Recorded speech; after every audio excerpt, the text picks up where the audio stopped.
Yuhu, asli ini bikin healer bro. Akhirnya kesampaian juga, bela-belain ke Palmawati buat nyobain ayam goyong yang viral dari Menteng itu.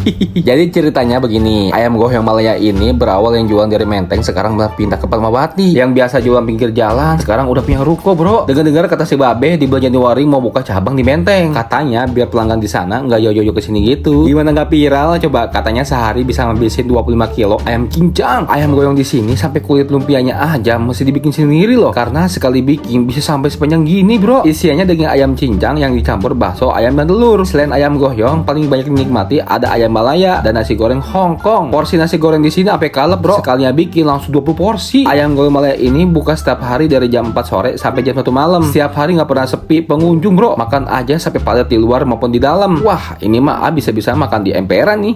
Nah, makanya ini disiram kuah khas ayam goyong. Asli ini kuahnya nyegerin banget bro. Rasanya asam, manis dan berasa banget